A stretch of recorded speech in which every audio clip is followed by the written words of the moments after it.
సిద్దిపేట జిల్లా కోహేడ మండలం పోరెడ్డిపల్లిలో 4 సంక్షేమ పథకాలను జిల్లా కలెక్టర్ మను చౌదరి ప్రారంభించారు. అర్హులైన వారికి తప్పకుండా ప్రభుత్వ సంక్షేమ పథకాలు అందుతాయని, ఎవరూ అధైర్యపడవలసిన అవసరం లేదని కలెక్టర్ మను చౌదరి తెలిపారు.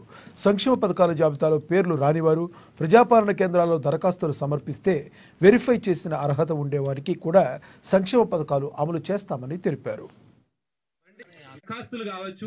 ఇవి కాకుండా తదుపరి ఇంకెవరికైనా దీని మీద ఎక్కడైనా మన పేరు మిస్ అయిందని కావచ్చు, లేదంటే మేము అప్పుడు గ్రామ సభలు అటెండ్ కాలేదు, లేదంటే ప్రజాపాలనలో మేము దరఖాస్తు చేయలేకపోయాము అని ఎవరైనా ఉన్నవారైతే వారందరూ కూడా మనకి ప్రతి ఒక్క మండల స్థాయిలో ప్రజాపాలన సేవా కేంద్రాలను ఏర్పాటు చేస్తున్నాము.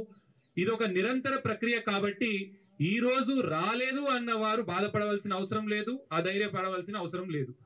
మీరు ఇమీడియట్ గా ప్రజాపాలన సేవా కేంద్రానికి వెళ్ళి ఒక అర్జీ పెట్టుకున్నట్లయితే దానికి కూడా తప్పకుండా ఇంటికి వచ్చి ఫీల్డ్ వెరిఫికేషన్ చేసి మీరు అర్హులైతే తప్పకుండా అన్ని పథకాలు మీకు కూడా వర్తింప చేస్తాము.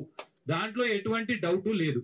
ఈ రోజు చెప్పిన 4 పథకాలకి సంబంధించి ఈ గ్రామంలో ఆల్రెడీ గ్రామ సభలు పెట్టినప్పుడు కొన్ని ఆబ్జెక్షన్స్ అంటే కొన్ని పేర్లు ఏవైతే ఉన్నాయో వాటి మీద స్పెసిఫిక్ గా ఇబ్బందులు కావచ్చు, దాని మీద ఏమైనా వ్యతిరేకత కావచ్చు, ఇంకేదైనా రీజన్స్ వల్ల రైటింగ్ లో రాతపూర్వకంగా కావచ్చు, ఓరల్ గా చెప్పిన వాటి